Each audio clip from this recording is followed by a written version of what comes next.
Namaku Ahmed. Aku lahir di sebuah desa kecil bernama Al-Jura, dekat Ashkelon, Palestina. Tempat di mana matahari terbit dengan tenang dan azan berkumandang dengan lembut, seperti bisikan langit yang turun menyentuh ubun-ubun setiap pendengarnya. Masa kecilku, seperti masa kecil anak-anak lainnya, diwarnai tawa dan debu jalanan. Aku ingat betul bagaimana kami, anak-anak desa, berlari tanpa alas kaki di antara kebun zaitun, tertawa saat layang-layang kami tersangkut di pohon, dan menangis bersama jika ada yang jatuh tergores batu. Aku bukan anak paling kuat, tapi aku selalu ingin tahu. Buku dan tanya adalah dua hal yang paling sering menemaniku. Ayahku, lelaki bertubuh kecil namun berwibawa, selalu berkata, "Jika kelak kau tak punya apa-apa, setidaknya milikilah ilmu dan iman. Itu tak akan bisa diambil darimu." Aku tumbuh dengan nasihat itu menempel di hatiku. Hidup kami sederhana, sangat sederhana. Rumah berdinding tanah, lantai yang disapu dengan pelepah kurma, dan aroma roti gandum buatan ibu yang menguar dari dapur kecil setiap pagi. Aku mencintai hidupku yang tenang, mencintai waktu-waktu belajar di masjid tua bersama guru-guru yang mengajarkan Al-Quran dengan sabar dan cinta. Suatu hari, aku jatuh saat bermain dengan teman-temanku. Tak keras, hanya tersandung batu. Tapi anehnya, rasa nyeri di punggung tak kunjung hilang. Beberapa minggu kemudian, aku merasa kedua kakiku tak lagi kuat menahan tubuhku. Ibu menangis diam-diam, sementara ayah membawaku ke kota, berkeliling mencari pertolongan. Tak ada yang benar-benar tahu apa yang terjadi. Satu-satunya kepastian adalah, aku tak bisa berjalan lagi. Aku, bocah yang dulu berlari mengejar layang-layang, kini hanya bisa memandang langit dari sebuah kursi roda usang. Saat pertama kali aku duduk di kursi itu, dunia seperti berhenti berputar. Teman-temanku mulai berkurang. Tak ada yang mengajak bermain lagi. Suara tawa mereka kini terdengar jauh, seolah aku sudah berada di dunia yang berbeda. Namun ada satu hal yang tetap menemaniku. Suara azan dari masjid kecil di ujung jalan. Dan setiap kali aku mendengarnya, aku merasa belum selesai. Aku mulai mengisi hari-hariku dengan membaca segala hal, tafsir, hadis, sejarah. Kursi roda menjadi perahuku, dan buku-buku adalah samudera luas yang bisa kutelusuri tanpa batas. Aku belajar lebih giat dari sebelumnya, seakan-akan ingin menebus kenyataan bahwa tubuhku telah berhenti tumbuh. Suatu malam, ayah duduk di sebelahku. Tangannya menggenggam tanganku yang kurus. Ia berkata pelan, "Nak, tubuhmu mungkin tak bisa berlari, tapi lidahmu bisa membangkitkan hati yang tertidur. Dan hatimu bisa menjadi tempat umat ini berpulang." Aku tak langsung mengerti ucapannya. Tapi malam itu, untuk pertama kalinya, aku percaya bahwa aku mungkin kehilangan kaki, tapi tidak arah. Gaza berubah seiring waktu. Ketegangan mulai terasa. Tentara-tentara asing datang, membawa bahasa yang asing pula. Jalanan yang dulu ramai dengan anak-anak kini sunyi. Kadang-kadang terdengar suara sirene atau kendaraan berat melintas di tengah malam. Tapi aku tetap di sini, duduk, menatap langit, dan bertanya dalam hati, apakah langit akan tetap biru jika tanah ini terus dijajah? Aku belum tahu jawabannya.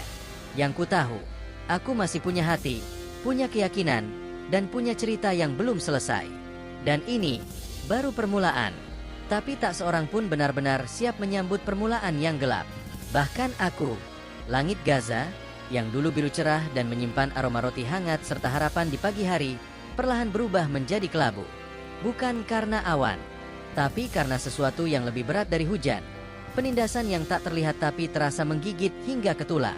Aku masih duduk di kursi roda, di sudut ruangan kecil rumah kami, menghadap jendela yang mengarah ke jalan utama desa. Setiap pagi, aku menghafal wajah-wajah yang berlalu lalang. Tapi suatu hari, wajah-wajah itu menghilang. Jalanan mendadak kosong. Ayah menutup jendela lebih awal dari biasanya. Dan ibu mulai menahan tangisnya di dapur, dengan doa-doa yang lebih panjang dari biasanya. "Masjid ditutup, Ahmed," kata ayah, suatu malam. Suaranya pelan, seakan takut didengar dinding. "Ditutup?" tanyaku, nyaris tak percaya. Masjid tempatku belajar, tempat ayat-ayat suci didekap dalam dada anak-anak desa. Tempat pertama aku merasa hidup kembali setelah lumpuh. Bagaimana mungkin tempat itu ditutup? Mereka bilang masjid menyebarkan kebencian. Tapi aku tahu, masjid itu justru satu-satunya tempat yang mengajarkan cinta-cinta kepada tanah, kepada sesama, dan kepada Tuhan. Aku terdiam lama. Lalu kutatap kursi rodaku. Besi tuanya berdecit setiap kali aku bergerak. Tapi malam itu, ada sesuatu yang lebih berisik dari derit roda. Pertanyaan yang mengganggu dadaku. Kalau masjid bisa ditutup, apalagi yang bisa mereka ambil setelah ini? Beberapa hari kemudian, tetangga kami, Pak Rami, ditangkap. Tanpa alasan. Rumahnya digeledah, buku-bukunya disita. Yang lebih menyakitkan, mereka bahkan menyuruh anak-anaknya membuang mushaf Quran keluar rumah. Aku tahu Pak Rami. Ia pria baik, selalu membagi kurma saat Idul Fitri, dan suaranya merdu saat azan. Apa dosanya? Aku mulai mencatat. Ya, mencatat.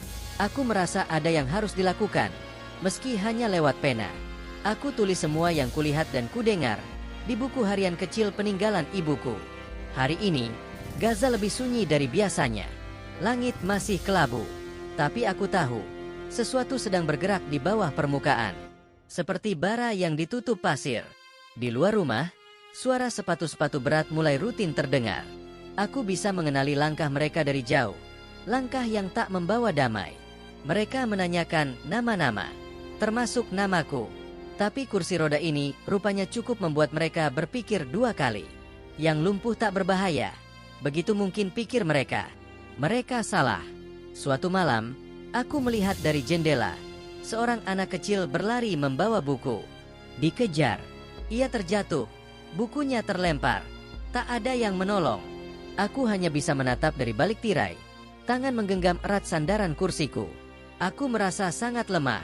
Tapi untuk pertama kalinya dalam hidup, aku membenci kelemahan itu. Keesokan harinya, aku minta dibawa ke masjid. Meskipun ditutup, aku ingin duduk di depannya, hanya untuk merasakan kembali jejak-jejak doa yang pernah kusampaikan di sana. Ayah mendorong kursiku, pelan, menyusuri jalanan berdebu. Tak banyak orang bicara saat kami lewat. Sebagian menunduk, sebagian pura-pura tak melihat. Tapi saat kami sampai di pelataran masjid, aku mendengar suara dari langit. Bukan azan, bukan seruan, tapi seperti bisikan dari hatiku sendiri. Ahmed, kalau kau tidak bicara, siapa lagi? Dan hari itu, aku tahu, keheningan bisa lebih menyakitkan daripada keterbatasan tubuh. Aku tak bisa berjalan, benar, tapi aku masih bisa bicara. Dan mungkin, suaraku adalah satu-satunya hal yang belum mereka larang. Malam itu, aku minta ayah membacakan kembali khutbah-khutbah lama dari buku-buku usang yang pernah kubaca. Aku menyimak setiap kalimat, menyalinnya dengan tanganku yang mulai gemetar karena sakit. Tapi aku teruskan. Aku akan bicara. Aku akan menyampaikan. Aku akan mengisi ruang sunyi Gaza dengan harapan, meski hanya dari kamar kecil ini. Karena aku sadar, kursi roda ini bukan penjara, tapi panggung. Dan mereka belum tahu, suara yang keluar dari kursi ini bisa mengguncang dunia. Awalnya, yang datang hanya 2 orang. Mereka mengetuk pintu rumah kami dengan wajah penuh ragu dan harap yang bercampur. Seorang pemuda dengan baju lusuh dan sorot mata tajam, dan seorang anak belasan tahun dengan secari kertas di tangannya. Mereka duduk bersila di ruang tamu kecil kami, tepat di hadapanku yang duduk di kursi roda, dan menatapku seakan aku pemimpin besar. Padahal aku hanyalah seorang lelaki lumpuh dengan buku-buku penuh coretan dan dada yang sesak oleh ketidakberdayaan. Syekh Ahmed, kata si pemuda, meskipun aku belum merasa pantas dipanggil demikian, kami dengar engkau menyimpan khutbah-khutbah lama. Kata orang, engkau punya catatan yang tak bisa dibungkam. Aku mengangguk pelan, lalu bertanya dengan hati-hati, kalian tahu apa risikonya datang ke sini? Mereka saling pandang, dan pemuda itu menjawab, kami tahu, tapi kami juga tahu, diam itu lebih berbahaya. Sejak malam itu, ruang tamu rumah kami berubah menjadi semacam sekolah rahasia. Kursiku tetap di tempat semula, tapi fungsinya berubah, dari alat bantu menjadi podium. Aku bicara, mereka menulis. Aku menjelaskan ayat-ayat tentang keadilan, kesabaran, perjuangan tanpa senjata, tentang kekuatan iman yang tidak bisa dipenjara, tentang bagaimana Rasulullah membangun peradaban hanya dengan kata-kata dan keteladanan. Jumlah mereka bertambah setiap pekan. 2 menjadi 5, 5 menjadi 10. Ada yang datang diam-diam saat fajar, ada yang menyelinap setelah maghrib. Mereka datang bukan karena aku kuat, tapi karena mereka letih merasa lemah. Dan dari kursi roda ini, aku mulai mengajar mereka satu hal, bahwa suara adalah karunia yang terlalu mahal untuk dibungkam oleh ketakutan. Lalu datang malam ketika listrik padam lebih cepat dari biasanya. Ayah menyalakan lampu minyak. Kami tahu, pemadaman itu bukan karena kerusakan, melainkan karena pengintaian. Dan benar saja, beberapa jam kemudian, rumah kami digedor. Aku dikurung dalam keheningan yang mengerikan saat pintu dibuka. Tapi yang datang hanya satu orang. Remaja perempuan dengan jilbab kelabu dan mata sembab. Ia membawa secari kertas dengan tulisan tangan. "Ini pesan dari adik saya," katanya terbata. Dia ditangkap karena menyebarkan tulisan Syekh Ahmed di sekolah. "Tolong jangan berhenti." Aku menggenggam kertas itu dengan tangan gemetar. Tulisan anak-anak, miring-miring, dengan tinta yang nyaris luntur. "Kalau saya hilang, tolong lanjutkan." Karena kata-kata Syekh membuat saya berani untuk tidak diam. Aku tak tidur malam itu. Aku menangis. Bukan karena takut, tapi karena ternyata suara bisa lebih jauh menjangkau daripada langkah kaki. Kata-kata bisa masuk ke jeruji yang tak bisa dijangkau tangan. Dan meskipun tubuhku lumpuh, hatiku sedang berlari lebih cepat dari sebelumnya. Beberapa hari kemudian, aku mulai merekam suaraku dengan alat perekam sederhana pemberian seorang guru dari Rafa. Kami menyebarkannya dari tangan ke tangan. Mereka menyebutnya ceramah dari kursi roda. Tapi aku lebih suka menyebutnya percikan cahaya di lorong gelap. Lalu suara itu tak hanya didengar di rumah-rumah kecil Gaza. Ia menyeberang ke kamp-kamp pengungsi, ke sekolah-sekolah bawah tanah, bahkan sampai ke mimbar-mimbar kecil di masjid yang tak berani menyebut namaku, tapi membacakan kalimat-kalimatku. Aku tahu, aku sedang membangun sesuatu, bukan pasukan. Bukan barisan bersenjata, tapi sebuah gelombang kesadaran yang diam-diam tumbuh dari luka. Dan aku sadar, gelombang ini tak akan lama dibiarkan tumbuh. Malam itu, ayah duduk di sebelahku, lebih lama dari biasanya. Ia mengusap rambutku yang mulai memutih sebelum waktunya. "Nak," katanya pelan, "kau mulai terlihat seperti seseorang yang tak bisa mundur lagi." Aku menatapnya dengan mata yang mulai berkaca, karena aku tak bisa lari. Yah, aku hanya bisa maju. Ia menggenggam tanganku erat. "Kalau begitu, bersiaplah. Karena setelah ini, dunia mungkin akan benar-benar mengguncangmu balik." Dan dalam diam, aku tahu, semua ini akan sampai pada satu titik di mana semua jalan tertutup, dan hanya akan tersisa satu pilihan. Paling sulit, paling sunyi, dan paling menentukan. Dan hari itu pun tiba. Pagi itu langit tak bicara. Tak ada suara burung. Tak ada debur langkah anak-anak berlari menuju sekolah-sekolah rahasia. Bahkan angin pun seperti menahan napas. Semuanya terasa membeku, kecuali satu hal, suara langkah sepatu di luar pagar rumah. Aku tahu langkah itu terlalu teratur untuk jadi rakyat biasa, terlalu berat untuk jadi tamu baik-baik. Ayah tak sempat berkata apa-apa. Ia langsung menuju pintu depan dengan tubuh tegap tapi wajah yang tak bisa menyembunyikan gentar. Aku tak bisa berdiri, tapi aku bangkit, dalam caraku. Kuposisikan tubuhku di kursi roda, menghadap lurus ke pintu. Jantungku berdetak seperti genderang perang yang dipukul terlalu cepat. Tapi aku tak bisa bersembunyi. Tak boleh, karena semua ini telah berjalan terlalu jauh untuk mundur. Dan saat pintu dibuka, mereka tak berkata sepatah kata pun. 3 pria, berpakaian sipil, dengan tatapan yang lebih dingin dari malam Gaza. Salah satunya mengangkat telunjuk ke arahku dan bertanya datar, "Syekh Ahmed." Ayah hendak menjawab, tapi aku lebih dulu angkat tangan. Aku. Mereka tak membawaku. Tidak saat itu. Tapi mereka membawakan surat. "Peringatan terakhir," kata pria berkumis tipis itu.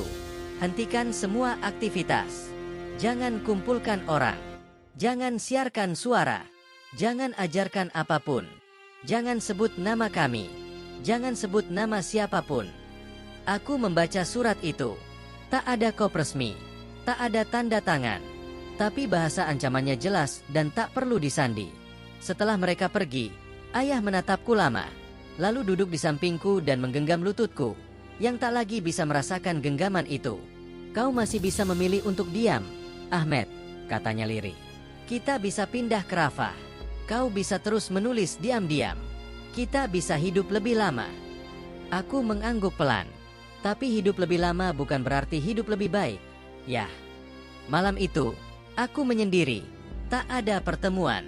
Tak ada murid, hanya aku, kursi roda, dan langit-langit kamar yang penuh bayangan. Aku mulai meragukan semuanya. Apakah benar aku mengguncang dunia? Ataukah semua ini hanya ilusi? Dan aku sekadar membuat diriku jadi sasaran?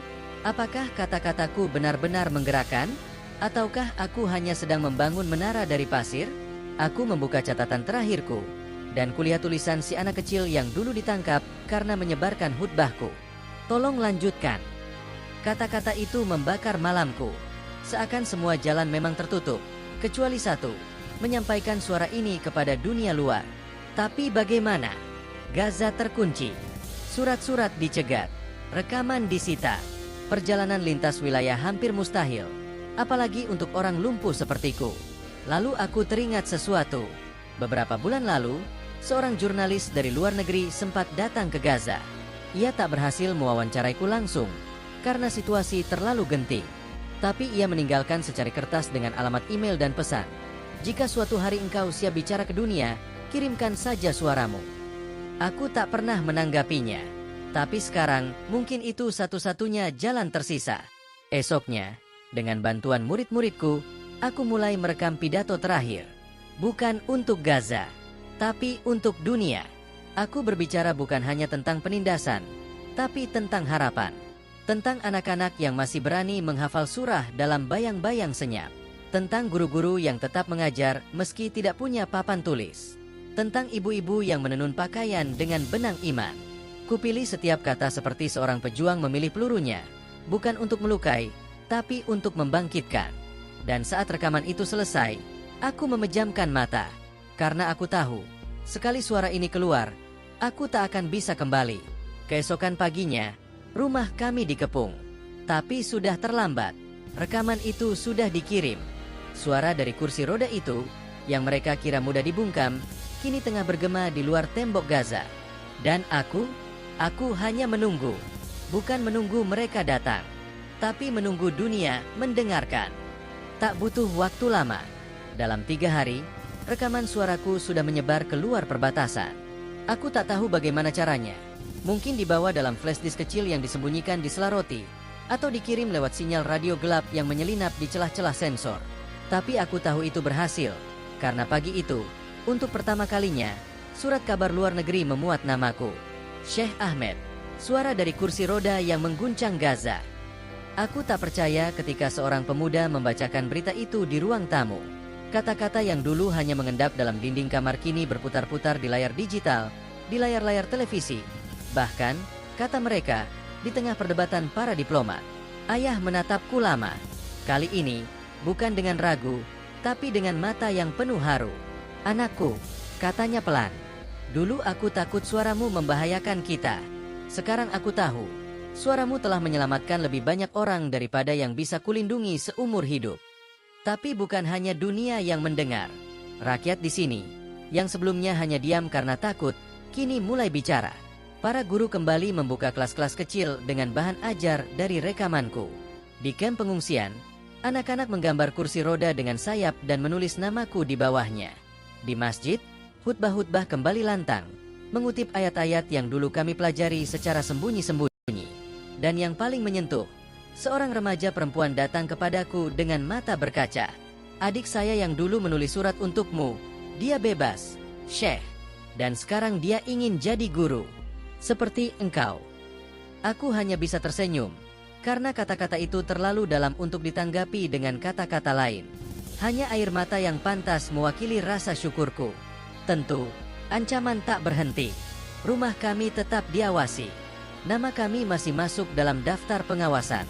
Tapi kali ini, kami tidak sendiri. Sebuah gerakan lahir dari rekaman itu.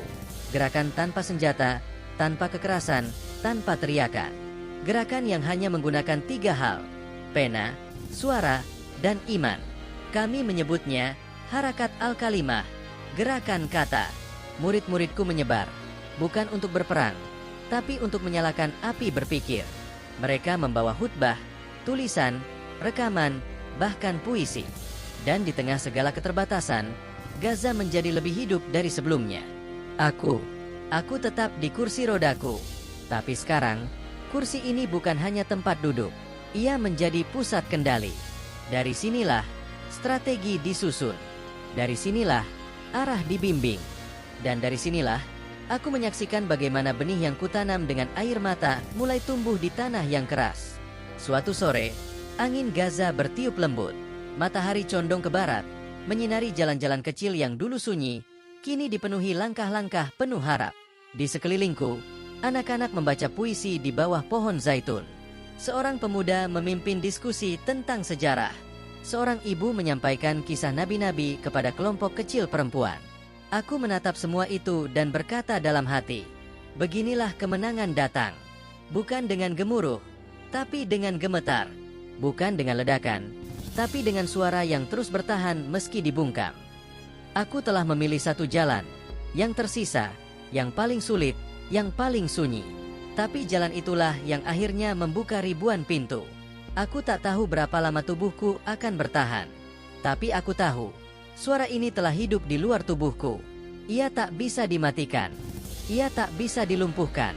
Ia telah menjadi milik umat, milik dunia, milik sejarah. Dan semua itu berawal dari kursi roda. Kursi ini kini tua. Kayunya mulai retak, bannya sering macet, dan joknya tak lagi empuk seperti dulu. Tapi aku tak pernah tergoda untuk menggantinya. Karena kursi ini bukan sekadar tempat duduk. Ia adalah saksi. Ia adalah perahu kecil yang menembus badai paling gelap dalam hidupku.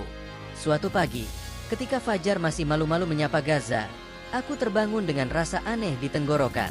Suara yang biasa kugunakan untuk mengajarkan surah, menyampaikan khutbah, atau menyemangati murid-murid lenyap. Bukan karena sakit, bukan karena takut, tapi seperti sebuah lilin yang telah menyala cukup lama. Ia mulai meredup dengan tenang, bukan karena padam, tapi karena sudah menerangi cukup banyak malam. Aku tak panik, tak juga sedih. Aku hanya menatap langit dari jendela kamar dan tersenyum pelan. Waktuku bicara mungkin telah selesai. Tapi bukan waktunya suara ini berhenti. Para murid datang satu persatu. Mereka terdiam melihat aku hanya bisa menjawab dengan anggukan, isyarat tangan, atau senyum kecil. Tapi di mata mereka, tak ada ketakutan. Hanya keteguhan. Syekh tak perlu bicara lagi, kata Yusuf, murid pertamaku yang kini menjadi guru. Kata-kata Syekh sudah hidup di dalam kami. Dan saat itu, aku benar-benar percaya bahwa suara bukan sekadar bunyi. Suara adalah warisan. Setiap tulisan yang kutorehkan dengan tinta iman. Setiap khutbah yang kusampaikan dengan napas yang terengah. Setiap bisikan yang kubagikan di lorong-lorong gelap Gaza. Semuanya kini tumbuh jadi pohon-pohon perlawanan. Hari-hariku kini lebih banyak dihabiskan dengan diam. Tapi diam ini bukan kekosongan. Ia adalah bentuk tertinggi dari keyakinan. Aku melihat Yusuf menyampaikan khutbah di masjid dengan nada suara yang mirip denganku. Aku melihat Aisyah, murid kecil yang dulu tak berani bicara di depan orang banyak, kini memimpin halakah perempuan muda. Aku melihat anak-anak yang belum genap balik memegang pena seolah memegang panji. Di tiap langkah mereka, aku melihat serpihan suaraku. Dan suatu sore yang tenang, seorang jurnalis dari luar negeri datang lagi. Ia telah mendengar rekamanku bertahun lalu, dan kini ingin bertemu langsung. Tapi aku tak bisa bicara padanya. Hanya senyum yang bisa kuberi. Ia tak kecewa. Malah ia berkata, "Syekh, dunia sudah mendengar terlalu banyak dari Anda. Kini kami hanya ingin melihat, apakah suara itu benar-benar hidup." Dan saat ia menyaksikan murid-muridku mengajar, menulis, menyebarkan ilmu, ia meneteskan air mata. Malam itu, aku menulis kalimat terakhir dalam buku harianku. Bukan tentang penderitaan, tapi tentang harapan. Jika suatu hari aku tak lagi mampu menyampaikan, biarlah mereka yang pernah mendengar menjadi suara itu sendiri. Aku menutup buku itu dan meletakkannya di pangkuan. Angin malam masuk dari celah jendela, membawa bau tanah Gaza yang tak pernah hilang. Di kejauhan, terdengar suara anak-anak membaca ayat-ayat dengan lantang. Suara mereka bercampur dengan suara adzan, suara tawa, suara bisikan perjuangan. Aku menutup mata, dan dalam keheningan itu, aku tahu satu hal. Meski aku tak lagi bisa bicara, suaraku telah menjadi milik waktu. Tak bisa dibungkam, tak bisa dipadamkan. Ia telah menjadi nyala yang menuntun. Dari kursi roda ini, aku benar-benar mengguncang dunia. Dan dunia itu kini bergerak tanpaku, tapi bukan tanpa jejakku. Sudah berbulan-bulan sejak terakhir aku berbicara. Suaraku telah menjadi kenangan. Tapi kenangan itu tidak mati. Ia menjelma dalam ruang-ruang belajar, dalam tulisan-tulisan di dinding, dalam semangat para pemuda yang memegang pena seolah mereka memegang dunia. Aku tak lagi banyak keluar rumah. Napasku pendek, tanganku lemah. Tapi di kursi ini, aku tetap hadir di antara mereka. Tak dengan tubuhku, melainkan dengan warisan yang tak bisa dilihat, namun dirasakan oleh semua yang pernah mencintaiku, membenciku, atau sekadar mendengarkanku sekali. Suatu hari, Yusuf datang membawa sebuah radio kecil. Ia memutarkan siaran dari luar negeri. Suaranya berderak, tapi cukup jelas untuk membuat air mataku menetes pelan. Pemenang penghargaan kebebasan global tahun ini diberikan secara anumerta kepada Syekh Ahmed Ismail Yasin, seorang guru dari Gaza yang meski lumpuh, menggerakkan dunia dengan pikirannya. Aku menunduk, bukan karena bangga, tapi karena malu. Karena dunia akhirnya mendengar, sementara dulu bahkan tetanggaku sendiri meragukan. Tapi aku tak marah, justru aku bersyukur. Karena dari keraguan itu, tumbuh keyakinan yang lebih murni. Anak-anak sekarang tak lagi takut bertanya. Mereka bahkan berani menulis surat kepada dunia, menyampaikan apa yang mereka lihat dan rasakan. Mereka menyebutnya Surat dari Gaza. Sebuah gerakan pena yang kini tersebar ke berbagai belahan dunia. Mereka tak mengenalku sebagai orang yang duduk di kursi roda. Mereka mengenalku sebagai orang yang membuat kata-kata bisa berdiri. Dan itu cukup. Suatu malam, ketika semua sudah tidur, aku didorong ke beranda oleh putraku. Kami duduk diam di bawah langit berbintang, hanya ditemani suara angin dan lampu temaram dari masjid kecil di kejauhan. Tiba-tiba, ia berkata pelan, "Ayah, aku tak tahu apakah ayah sadar, tapi setiap kali orang menyebut perlawanan damai, nama ayah ikut disebut." Aku tersenyum dan mengangkat jemari lemahku, menggenggam tangannya sebentar. Lalu kutulis pelan di papan kecil di pangkuanku. Aku tak ingin dikenang karena melawan, tapi karena menyalakan. Dan ia pun menangis, dalam diam yang panjang. Beberapa hari kemudian, aku tak lagi membuka mataku. Tapi sebelum itu, aku meninggalkan satu pesan terakhir dalam buku harianku. Sebuah tulisan yang ditulis dengan sisa tenaga, huruf yang tak rapi, tapi jujur. Jika aku tak lagi di sini, jangan cari jasadku di tanah. Carilah aku dalam setiap pikiran yang engkau bebaskan. Carilah aku dalam tiap anak yang berani membaca lantang. Carilah aku dalam tiap suara yang tak takut menyuarakan kebenaran. Karena aku bukan milik tanah ini. Aku adalah milik suara yang tak bisa dimatikan. Hari pemakamanku sunyi, tapi penuh. Tak ada spanduk, tak ada teriakan. Hanya barisan murid-muridku yang membacakan puisi, kutipan, dan pelajaran. Kursi rodaku diletakkan di sebelah pusara. Kosong, tapi tak sepi. Karena dari sanalah semuanya dimulai. Dan seperti bintang yang padam tapi cahayanya masih berjalan jutaan tahun cahaya ke depan, begitulah aku ingin dikenang. Aku tak lagi bisa melihat mereka, tapi mereka masih bisa melihatku. Dalam semangat, dalam gerakan, dalam keyakinan yang tak pernah lumpuh. Aku telah tiada, tapi aku belum pernah sehidup ini.